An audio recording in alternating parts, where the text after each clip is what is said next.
Hi, everybody. For the last time, I'm going to say welcome to Chat and Tales with Jen. And it's only the last time for saying that because I've changed the name of the channel. When I started this, I wanted fellowship and discussion and things, and I just don't feel that was specific enough, or nobody doesn't feel like talking. I don't know. So, after looking back on topics and things of my videos, I thought it was more appropriate to say that this is living life every day. It's new. Living with mental illness as compared to not. So that way, I feel like if I do talk about other things, it's great. But if I do talk about mental illness and things, then you kind of know what to expect better. The reason I talk about mental illness and I go into these subjects is for a reflection, like seeing myself. What do I look like on the outside to other people? Is this the way I want to represent myself? Other things I can do, for instance, maybe a lot of us are really good at giving advice to other people when they have problems. And I was like that, but I was never one to be able to take my own advice.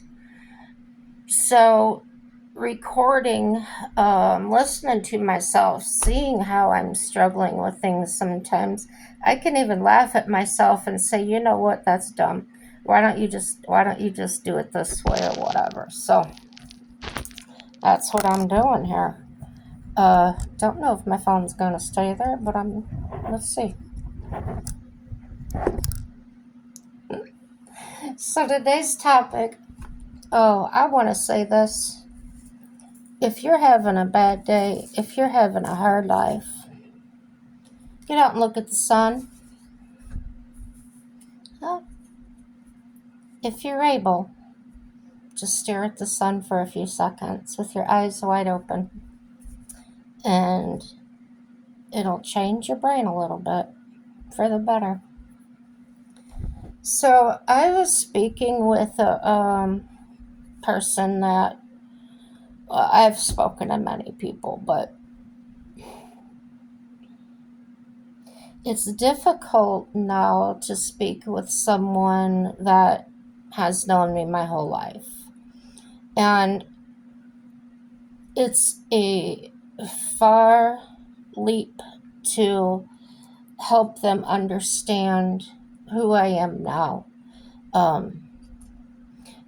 If I had been in a car wreck and broke my back and I was paralyzed or disfigured or something, it would be so obvious for someone to look at me and say, oh, she's a mess. She needs help. She needs this or whatever. I'm going to do this.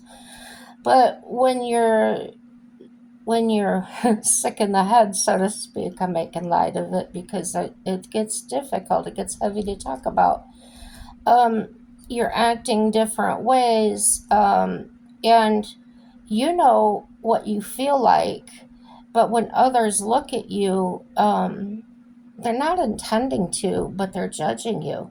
They're saying, they might say something like, well, just get over it. Everybody gets depressed, or everybody, what's your problem? I don't want to be friends with you. I can't stand to be around you. You got a way of taking the sucking the life out of the room. Many things they can say. So if you feel that way, that's normal. It's normal to get depressed once in a while. It's normal, to have different thoughts, and that is completely fine. When it becomes clinical depression, as I have, that means it's never going away. So, Along with that, I could say I'm diagnosed with a major mood disorder. And basically, that's a nice way of saying I'm bipolar. So, I'm going to explain to you what a little bit of those things mean. If you have more questions, by all means, talk to your own doctor about it. Anybody can go talk to a therapist. Doesn't, even if it's not for you, just go find out some information. Especially if it's in your family, your friend, your really good friend, or somebody. There's lots of resources you can find out how to talk to them, how to support them, things like that. So, uh, first, I want to start out. Um, One way you can explain bipolar uh, is using an analogy. I like to use analogies with my friends or family when they ask a question. What's that like? What do you mean? What is that? So here I'm going to give you an analogy that I found about bipolar. I thought that was pretty cool. Most people, quote unquote, normal people, have emotional range of, like, think of a stove. And there's a low setting, there's a medium setting, and there's a high setting, right? When you're bipolar, you don't have a medium, you have a low and a high. So there's no place to slow down in the middle. It's you're here or you're here or you're here or you're here. Whereas the regular or the normal acting brain chemicals, they would go like this. They're more even, okay? And that's the simplest way I've ever seen it explained. Um, Now, to tell you what that feels like, you feel crazy. You're all chill one minute, everything's going fine, and then you can have a memory, somebody says something. It could be anything. The wind blew the wrong way. I don't know how sensitive people get, but you can just go way up here like that fast, and it can be excitement, it can be anger, it can be whatever emotion you can have under the sun. It will go that high that fast. So when somebody, you've seen some people on videos or wherever, or maybe you knew somebody in person that says, that girl's bipolar, I can't live with her, she won't take her medicine. Here's a clue, if you didn't know: people that are bipolar do not take their medicine. They will get to a point, oh, I feel better now, because now they're leveled out, but they'll just stop taking it for different reasons. So that's one thing you can go find out about. Mental health conditions can change um, how I feel and behave. And that's not only hard for me to live with, but it's difficult for others around me to be around me, um, because I can't control it. And it might look like, oh, she's faking it, or oh, she's just acting that way.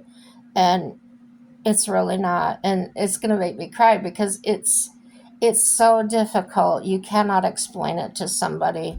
If you've ever sprained your ankle and then you try to explain it to somebody what it feels like, they're never going to know what that actually feels like until they have it themselves. Hopefully they don't, but that's the only way. That's one of the ways I can think of explaining it.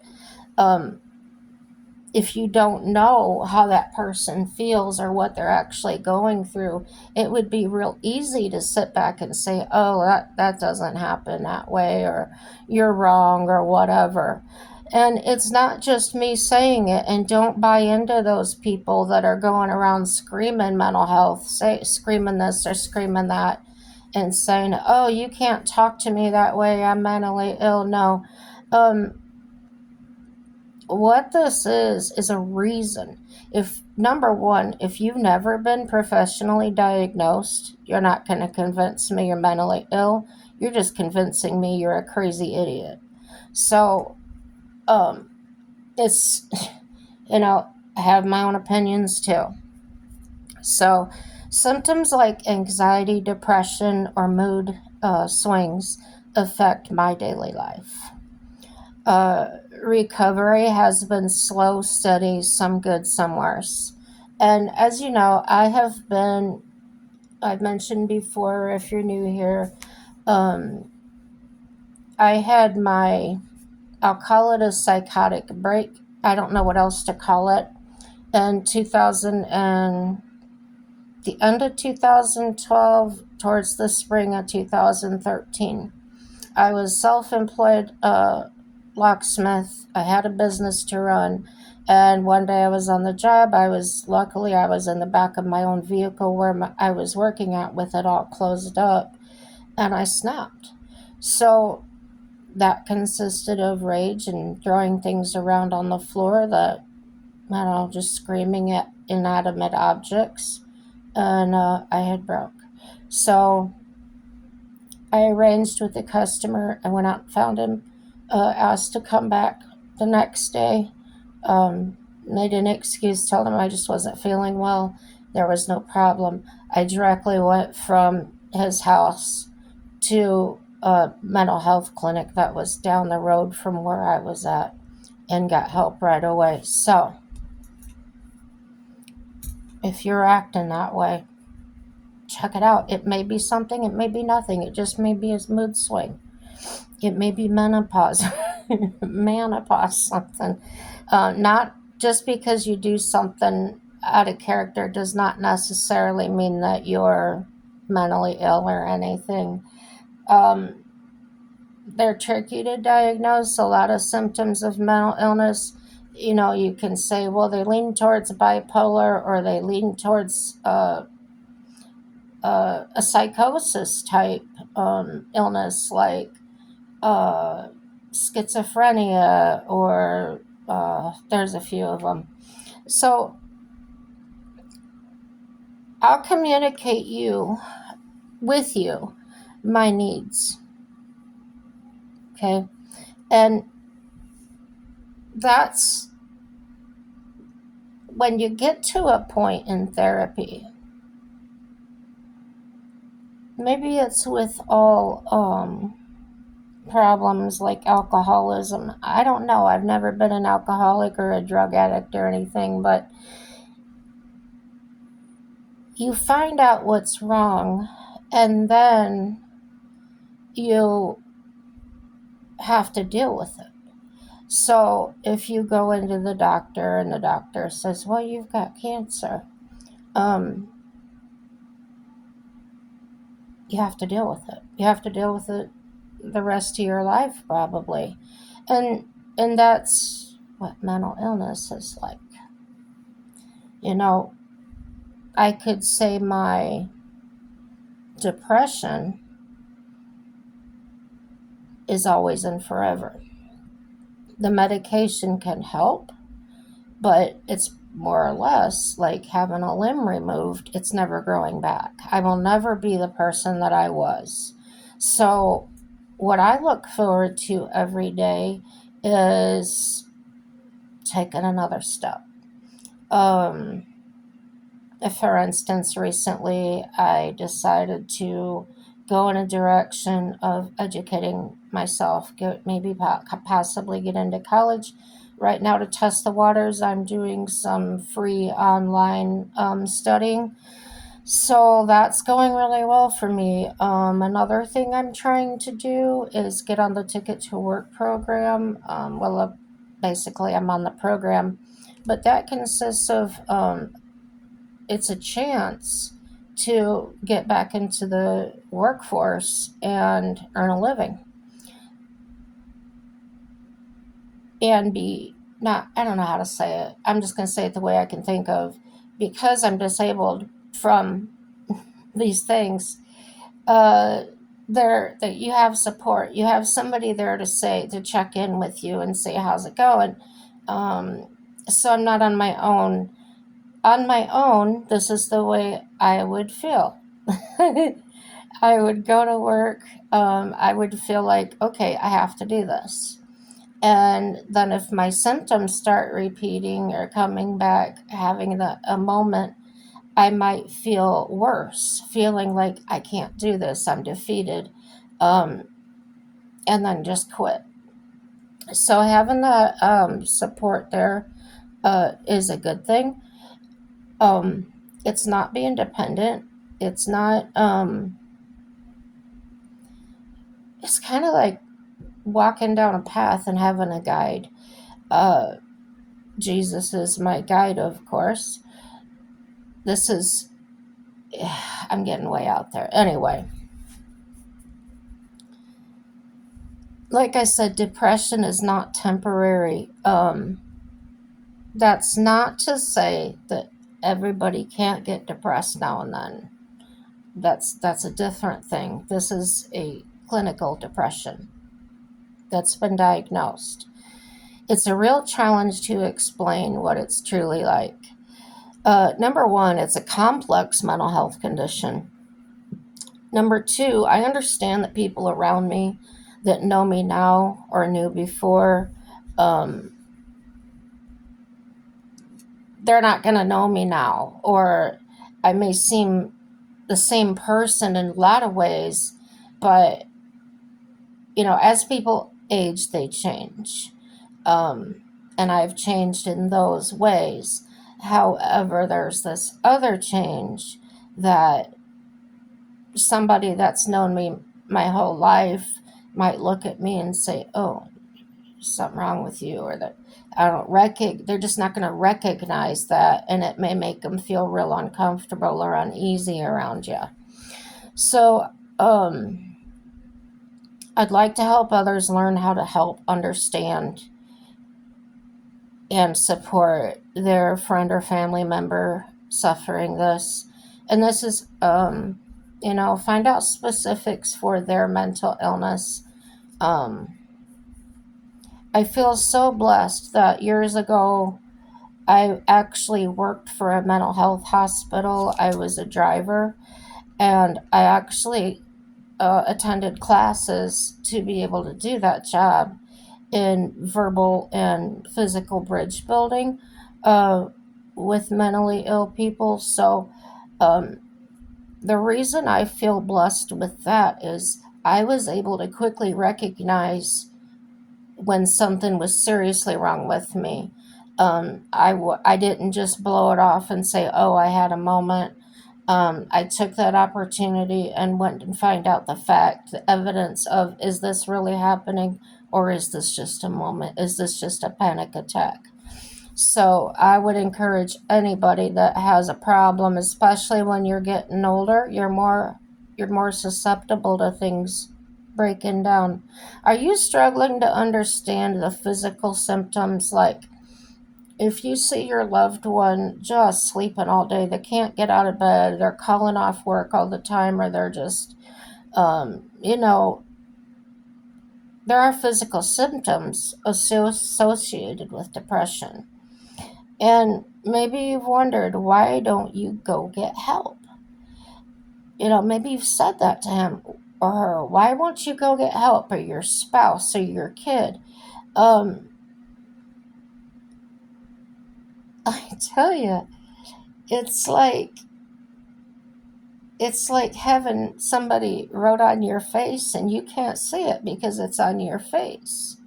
And you can tell that person all day that it's there, but they can't see it. They just can't see it. Pretend there's no mirror in the house, but they can't see it. So if they don't see it, they don't believe it, so it doesn't exist. Does that make sense? So, well, sometimes sharing one's experience with depression can foster understanding. I would hope so. Um, I lost where I was here. I didn't number my pages. Remember when I used to do that in my earlier videos? Yeah. So I'm going to read it. If I get it out of order, I get it out of order. No big deal. The world isn't going to stop in 100 years from now. It ain't going to matter. So one thing I can help you understand is when you're the person you're curious, what if something's really wrong? I want you to know that there are physical symptoms. So if they're complaining of their back or their legs hurt or whatever, don't necessarily mark it up as, oh, they're just saying that because they don't want to do something. Um, get step back from it. Don't put yourself into that situation. At that point, I would advise, this is what I was taught to do, don't put yourself in that bubble. Stay outside the bubble and observe what's going on in there. Because number one, that's going to protect them. The second thing is it's protecting you. And number three is protecting your relationship. Okay? They might do, it further depletes energy levels. And I'll tell you, with my depression, it's flirted with me all my life. I'm not going to pull any punches on that.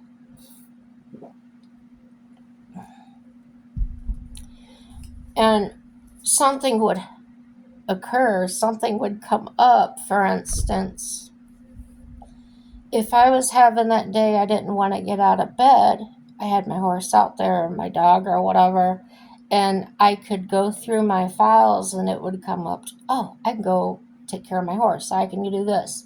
And that would motivate me to get up. So I'm relying on something outside of myself to get me to move, So as I get older, things slowing down. I'm not outside as much. I'm not active as much.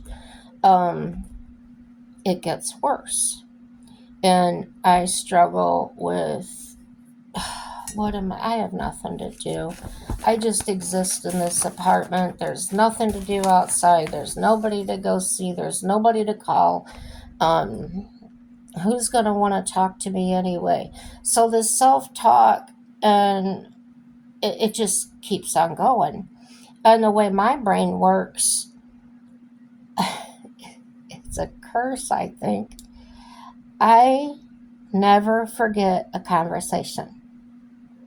So if the last conversation I had with my husband, perfect example, this came up today. We've been talking about getting a different mattress. My mattress is a couple years old and a spring popped up on the edge of it. So mattresses are pretty inexpensive nowadays. I'm talking $100, $200 if you go to the right places like I do. And brand new. Well, anyway, he's kind of been like, well, let me back up. Ever since we got together, because we both lived alone, we lived in our own places, right? And so I had a twin bed and he had a twin bed. So we always slept in different rooms. Then after we got married, we put our beds in the same room. So, like sleeping like they did back in the olden days, where we sleep in twin beds. And so we never really learned how to sleep in the same bed together. So we've been sharing this bed now since we've moved into this apartment. And at first it took some getting used to. Being in the queen bed, there's a lot more room. But he's used to sleeping alone, and he can just plop his arm over and it lays on my head, or I'm doing it to him, right? So he brings up today, I was shopping different mattresses, and he brought up about the twin beds again. And I'm not thinking anything, but I just start to feel really sad. What the heck's wrong with me? Why am I feeling sad? And as he continued to talk about it, tears started flooding my eyes, okay? So to not know what is wrong, to I'm not thinking about anything, I'm just listening to what he's saying. Why are my emotion or why am I doing this? What's going on? Um these are things that happen with depression, guys. It also happens with menopause, so get checked out. So unexpected triggering. Okay. This is what I call the ugly, surprising anxiety triggers. And this goes right along with it. And then I'll introduce you. Now, I've introduced you to Mr. Depression. Wait till I introduce you to Ms. Anxiety and what happens when the two of them marry together. They got the biggest toxic relationship, I tell you. It's no fun. So, to cut that story off, Mike's getting his twin mattress and moving into another bedroom. So unexpected triggers, unexpectedly triggered, I should say, by seemingly innocuous situations or events. So nothing happened there.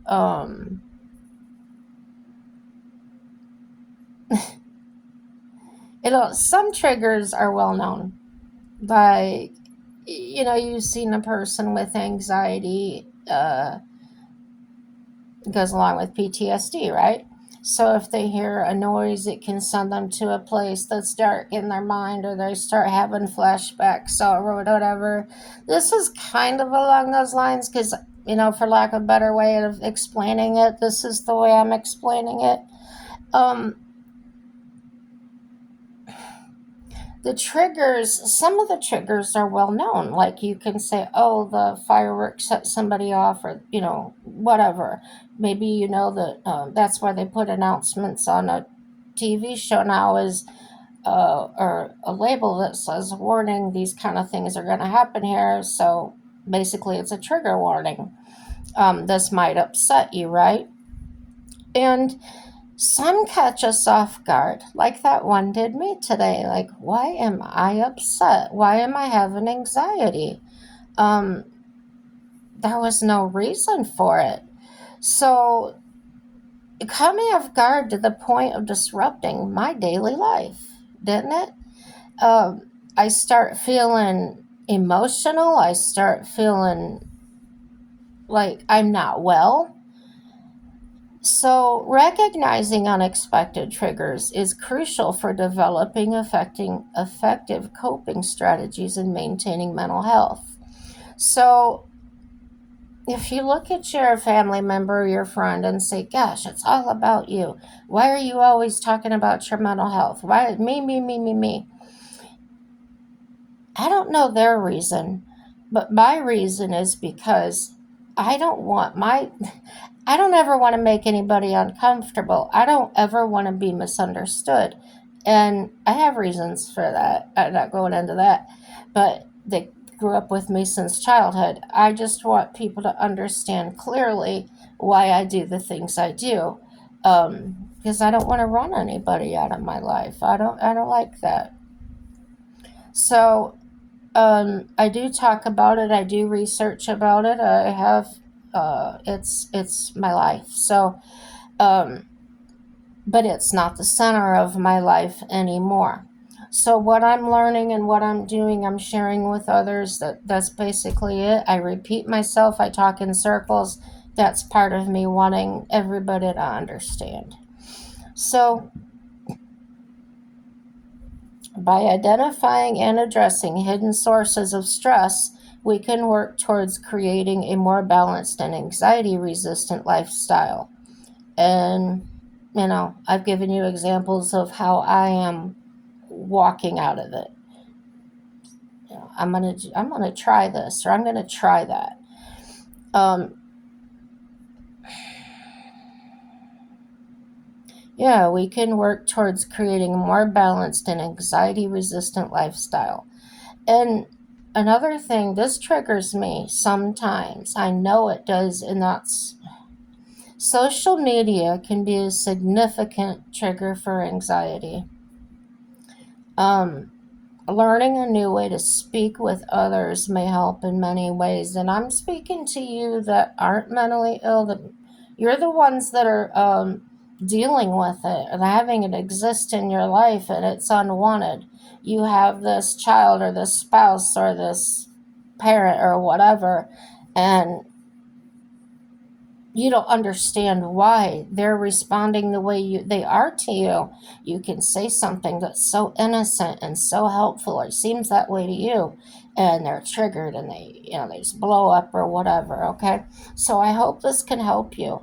Someone that is aware they're different. Okay, I knew I was different. If and when someone shares with you about their mental illness challenges, okay, so if that person actually starts speaking to you or you ask them and okay, understand if they're even talking to you about it, they trust you. That trust is golden. And when they start speaking to you, now they're becoming vulnerable, they're opening up, and you're getting inside view. And like a surgeon inside your body, you can destroy them. So be aware. If you can't handle it, don't do it. Offer specific help.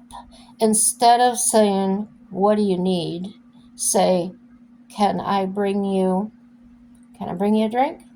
You know, they're already dealing. Don't make them deal with a decision. And not everybody's the same way. This is just a general guideline, okay? Or want me to sit with you while you make that call? That maybe it could be somebody if they don't really want to call anybody, or they have to. Use phrases that create emotional safety, like, "I'm here to listen. You don't have to be okay right now. And what you're feeling is real and valid." Okay? Never minimize their struggles with comparisons. Like saying, "Well, others have it worse than you do. Why don't you get over it?" Whatever they say. Or assumptions. "I know exactly how you feel," because you really don't. You're not in their body. They are well meaning responses, but they shut down vulnerability. So it's actually like putting up a roadblock, and they're going to close you off, and that's it.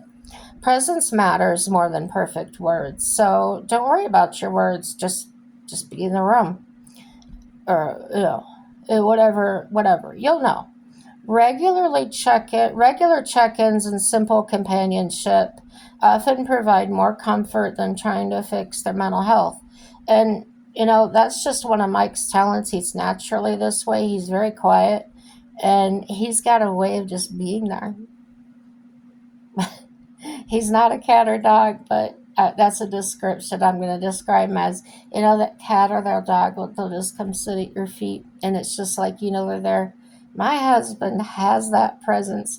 He'd just come in and sit next to me and not say anything. And I tell you, that's carried me through quite a bit. He may not even know that, but thank you, honey. Suggest professional resources gently. I didn't have to have somebody tell me. I did it myself. But I can imagine somebody telling me that when I was in that frame of living.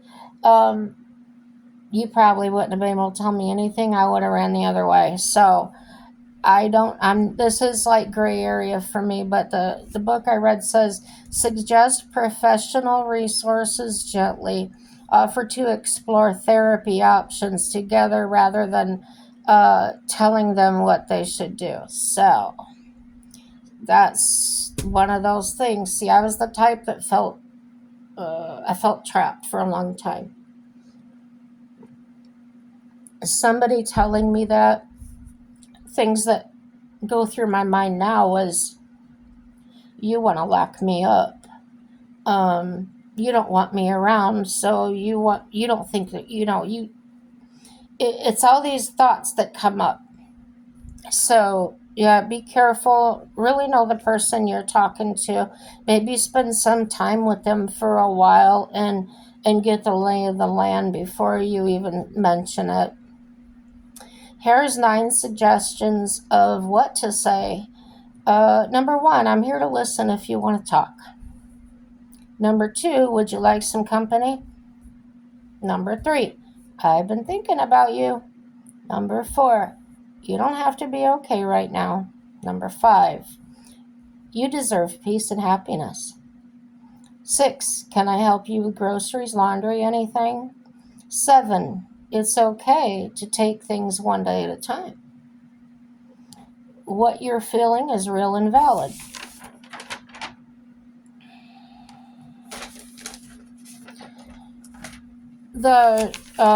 Make sure I'm in the right area here.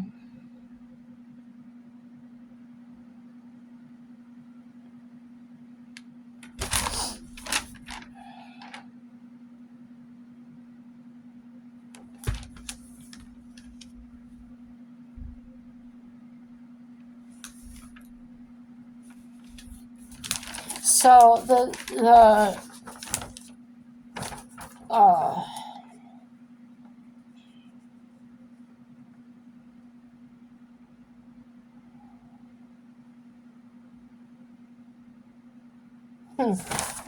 I numbered some of them, but not all of them.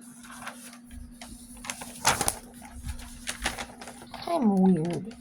I admit it.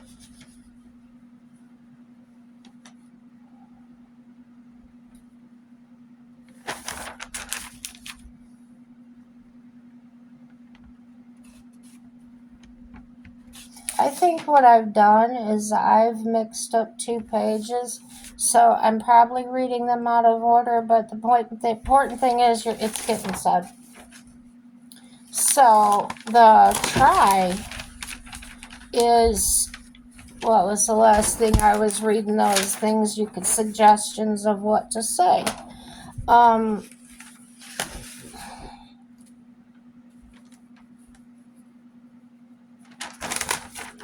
So the try is true to life experience. And as I've learned and decided to call it, I call it the try. And there are physical symptoms that you can't visually see. And when I'm talking about the try, this is when I try to do things and they don't work out. But instead of getting down on myself or saying, oh, you're an idiot, I've learned to say, well, there was the try. And I'll do it again. And if I fail, I say, well, that was the try. And I'll do as many tries as I need to. So, a first hurdle is chronic fatigue. And I could lay in bed all day. And then I can sit up here and talk myself into a cup of coffee or think about, oh, I'm going to clean. I can list all these things I want to do. And then I can talk myself enough and I just lay right back down and sleep the rest of the day. When I wake up, I can get so down on myself, but I've learned to say, what did you do? I did the try. So the next day or the next time I want to do something, maybe it's just later that night, I'm okay with myself. Basically, it was a try. It wasn't a failure. And it lightened up. It just like gives me a light feeling instead of a down feeling or a depressed feeling. So chronic fatigue, this symptom not only affects our mind, but it affects the body too. Why depression can trigger such massive states of exhaustion isn't known. A proven remedy is a walk in the sun, and I've mentioned that before. That my therapist said, Jennifer, it's freezing, it's below zero, but if you have a place to stare at the sun, just go stare for a few seconds at it with your eyes open. And I'm here to tell you, it really does work. It gives you a boost. Um, Lack of vitamin D is directly linked to depression. It's what they told me here. I happen to experience high anxiety as well, and that's where I'm getting into the Mr. Depression and Ms. Anxiety, right? The toxic relationship between Mr. Depression and Ms. Anxiety mixes badly. Those people they got a toxic relationship from hell. They need to stay away, right? They need to break up. Number one, they often overlap, with one merging or potentially developing into the other over time. So if you've ever known a couple where one just kind of dominates and just ends up taking over, and then the other one kind of slinks back, and then it's like, okay, whatever you want to do, and they're mumbling, right?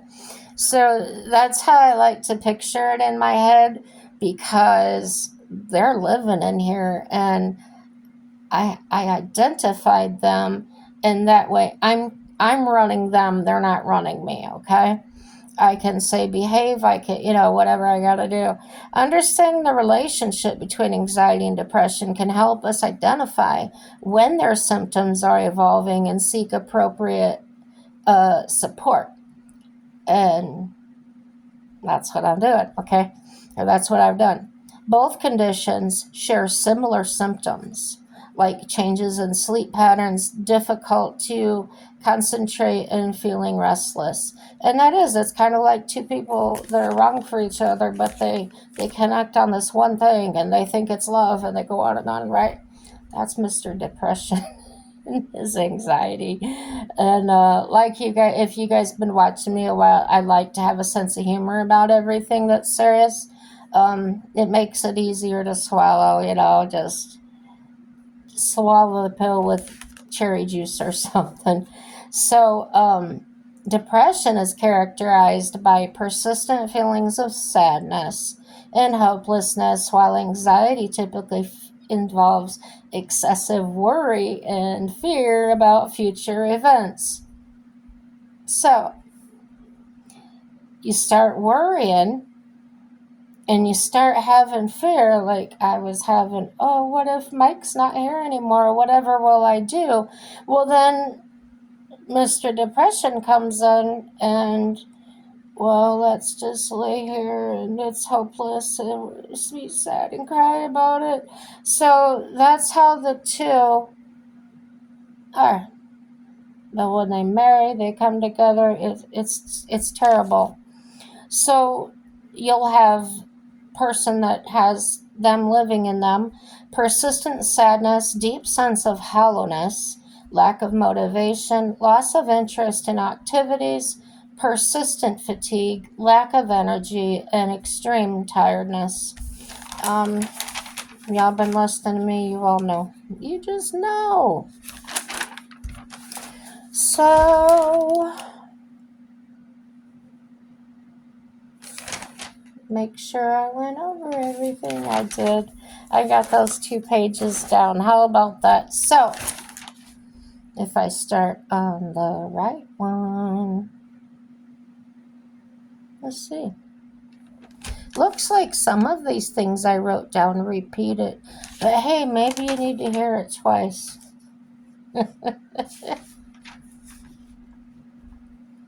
Okay, so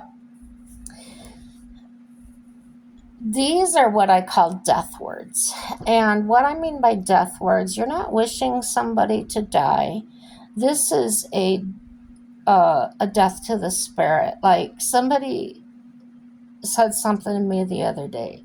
They'd been going through something really terrible, and they said a phrase, and it like hit me, went right deep into my soul, and I interpreted that as their battle cry.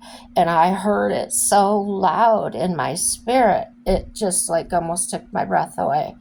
So that's just the empath in me, guys. That's my sensitivities. And part of what brings on depression, but we won't talk about that. So, death words, basically well meaning phrases that can do more harm than good. And I had to write these down because when I first started learning and the therapist would say things to me, um, what do you know about this or that? I would just freak out like, oh my gosh, are you in my head? That's exactly how I feel. Or that, that's, yeah, I did experience that. So here we go. death phrases, okay. Saying other people have it worse. Okay, you may be attempting to put things in perspective, but this approach backfires. When you minimize someone's pain by comparing it to others, you're essentially telling them their feelings aren't valid or justified. And that counteracts what you're trying to do, don't it? So telling someone that they just need to work through it, that it's all in their head, or you know that other people have it worse, can actually invalidate this person's lived experiences. And that bothered me for a while. You can sit there and say, no, I saw this, I lived this, and somebody's sitting there saying, oh no, you didn't, it wasn't that bad. Okay, well, you had to have been there, right? Pain is pain, regardless of its source or intensity. Just because someone else might be struggling more doesn't make your friend's suffering any less real or important. This kind of comparison can also create guilt and shame, making someone feel bad for feeling bad. Been there, done that. Instead of trying to minimize their experiences, meet them where they are at with acceptance and support. Number 2, I know exactly how you feel. While sharing your own experiences can be help, fuel, timing, and approach matter enormously. When someone is opening up to you, they're actually becoming vulnerable with you. That's trust. Taking over the conversation to talk about yourself can make them feel unheard or unimportant. And that's why it's important to see a therapist, because a therapist is trained to do that, okay? Even if you've experienced something similar, everyone's experience with mental health is unique. What depression feels like for you might be completely different. So doing or saying that can come across as dismissive. You're not listening to me, or you're not hearing what I'm saying. Instead of jumping to your own story, focus on listening first. Turning on the light in the room, I call it. Yes, I can't just go into the room in the dark and expect to just like have everything happen for me. I have to go in, I have to turn the light on and look around and see, right? So that's my analogy of it. So it's the same thing when you're approaching or you're entering this person's space. You need to look around, feel the room. First, save your own stories for when they might actually be of help, not when they should focus away from your friend. So you don't say, how you doing? And then they open their mouth to say something and you just go into talking about your day, right? We all have those friends, I think. Number 3, what do you need? Seems like an innocent, supportive question. It can be, but when someone is in crisis or barely functioning, making decisions can feel overwhelming. Yep, lived it. Their mental and emotional energy is already stretched thin. Asking them to also figure out what kind of help they need adds another burden. And I used to explain that to my friends that I'm spent. And when I felt like being stretched too thin, I described that as feeling like you're grating my bone. That was my phrase for it. You're grating my bones. There's nothing left. Think of it this way. If your arms are full and you're approaching a door, would you rather someone ask, which of these bags should I carry, or just say, here, let me get the door for you. And that's probably going to depend on your personality anyway, but that's an analogy. In a crisis, action often helps more than questions. Exactly. Like my husband, I'm having a bad day. He doesn't know what's going on, but just him coming and being here, then when I feel like it, I might just start talking to him about it. But he's not focused on me. He's not focused on what's wrong with me. He's just there. That is the greatest thing you can do for anybody. Um, if you want to know how to best support them long term, ask during a calmer moment when they have more quote unquote bandwidth, right? To think and to respond. In the moment, it's usually better to offer something specific and manageable. Bottom line, supporting someone through mental illness health struggles isn't about having perfect words or fixing their problems. It's about showing up consistently with empathy and understanding.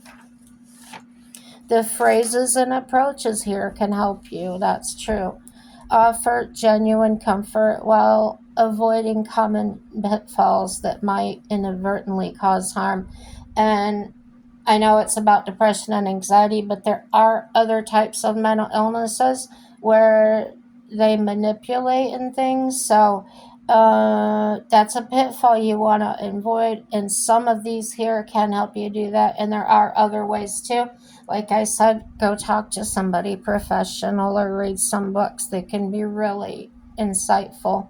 Remember, your role isn't to be a therapist. Hopefully, they have a therapist or to have all the answers. Sometimes most powerful thing you can do is simply listen without judgment and remind someone they're not alone. Some small gestures, checking in regularly, send them a text, hey, I was thinking about you, just anything. It doesn't have to be a great big long conversation. It's just a bright spot in the dark. Um, Offering specific help if you live nearby or something. Hey, I'm going to Walmart. Can I pick you up something? Or do you want to ride along? Or just with me, it would just it's enough just to be thought about. That's it. It can make an enormous difference in someone's healing journey. Absolutely. Also, take care of yourself. My husband's good at that. He balances out really well. He gets away from me when he needs to, and I don't bother him. Uh, while it's good to be supportive and thoughtful, without proper boundaries, it can quickly burn you out. And if you're someone you know is in immediate danger or having thoughts of self harm, don't wait, guys. You contact 988, just 988. That's the Suicide and Crisis Lifeline. Hey, guys, no matter what, everything's going to work out for our good. My husband just texted, said he was on his way home, so I better be good. No matter what, everything's going to turn out for our good. It always does. Stay on the sunny side of the street.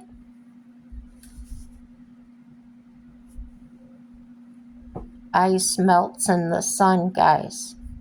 Stay on the sunny side and you won't get in your face. Have a happy day. Bye bye.